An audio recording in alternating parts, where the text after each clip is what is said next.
membres du gouvernement, Monsieur le secrétaire d'État auprès du ministre de la Défense, chargé de la gendarmerie nationale, Monsieur le délégué général à la Sûreté nationale,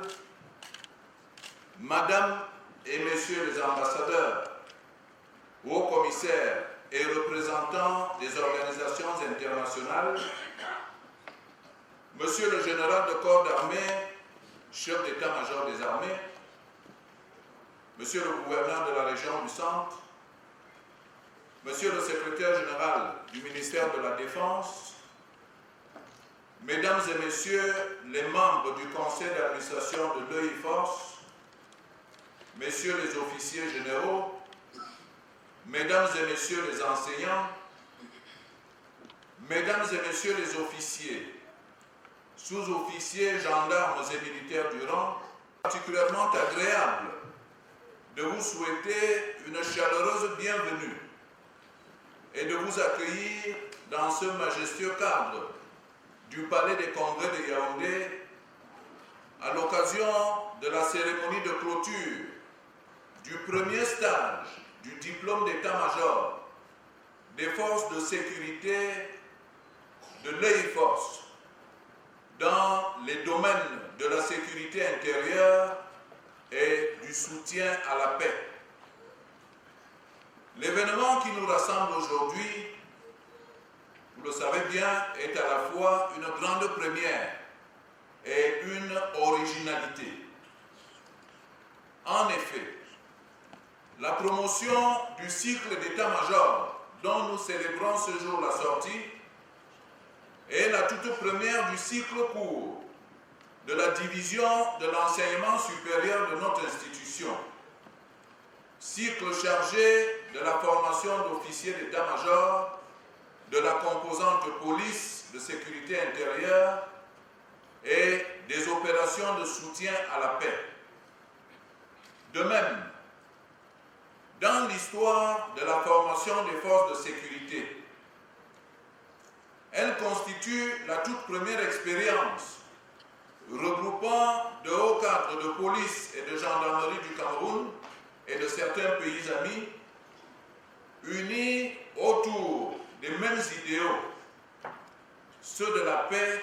et de la sécurité internationale.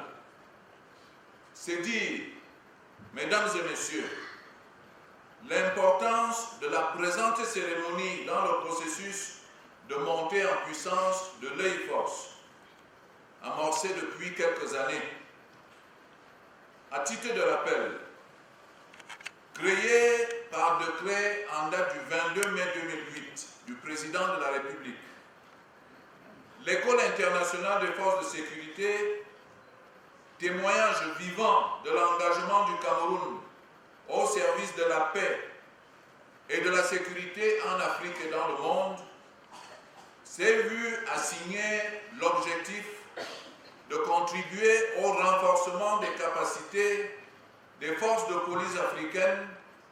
dans les domaines de la sécurité intérieure et des opérations de soutien à la paix. Né sous les auspices des Nations Unies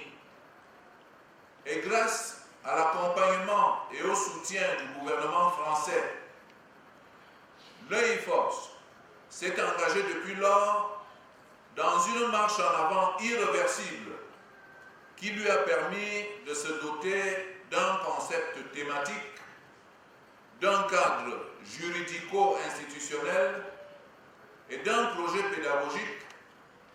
affirmant ainsi sa double vocation policière et internationale. Après une série de séminaires et de colloques organisés avec le concours de la CEAC et l'appui financier et matériel de l'Union européenne, de la France,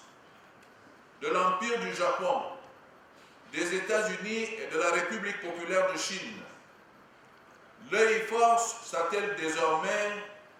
à l'accomplissement de sa mission de formation et de recherche, comme l'atteste cette première cuvée de lauréats de la division de l'enseignement supérieur. Excellences, Mesdames et Messieurs, distingués invités, la sortie de cette première promotion du cycle d'état-major vient couronner de la plus belle manière une année académique 2012-2013 qui a par ailleurs été marquée à l'échelon inférieur de la formation fondamentale par des stages dans les domaines de la formation des formateurs en ordre public, de la sécurité rapprochée, de la formation des unités judiciaires pour la sécurité intérieure et le maintien de la paix, de la reconnaissance pour la neutralisation, l'enlèvement et la destruction des explosifs. Mais elle constitue surtout un signal fort par rapport aux perspectives de l'année 2013-2014 qui verra sans doute dans le domaine de la formation et du recyclage la rentrée de tous les cycles des divisions fondamentales et supérieures, dont celui très attendu du brevet d'études militaires supérieures des forces de sécurité. Dans le domaine de la recherche, un chronogramme d'activités scientifiques et techniques dans le champ de la sécurité et des opérations de soutien à la paix est d'ores et déjà établi. Il prévoit l'organisation dans les tout prochains mois d'un colloque international, la publication de la revue africaine de sécurité internationale, revue semestrielle des travaux de recherche et d'un bulletin trimestriel d'analyse stratégique et prospective. S'agissant du développement des infrastructures, notamment sur le site provisoire de Mousso et sur celui définitif d'Hawaï, un programme d'action validé par le conseil d'administration et soutenu par le gouvernement de la République et des partenaires internationaux est en cours d'exécution. C'est le lieu pour moi de transmettre au nom du président de la République, son Excellence Paul Biya, chef des forces de défense et de police, la gratitude du gouvernement camerounais à tous les partenaires pour leur accompagnement fructueux et déterminant dans la mise en place et la montée en puissance de l'EIFOS. Je voudrais notamment penser ici à l'Organisation des Nations Unies, à l'Union européenne, à l'Union africaine, à la CEAC, à la France, aux États-Unis d'Amérique, au Japon et à la République populaire de Chine. Je saisis également cette opportunité solennelle pour féliciter et exprimer toute mon appréciation au général de brigade Mohamedou Amadiko, directeur général de l'EIFOS, et à toute son équipe, mais aussi à tous les enseignants civils et militaires, ainsi qu'aux hauts fonctionnaires de la Sûreté nationale, pour les efforts inlassables qu'ils ne cessent de consentir pour la matérialisation de ce projet ambitieux de coopération et de solidarité internationale. M'adressant à présent à vous, messieurs les lauréats de ce jour, je voudrais vous dire que votre sortie diplômante est sans doute un moment de consécration et d'apothéose qui vient couronner vos efforts et sacrifices communs et individuels en vue du renforcement des capacités de vos pays respectifs et de l'Afrique dans le domaine de la sécurité et des opérations de soutien à la paix. Si votre fierté est légitime en pareille circonstance, je ne puis cependant m'empêcher de vous exhorter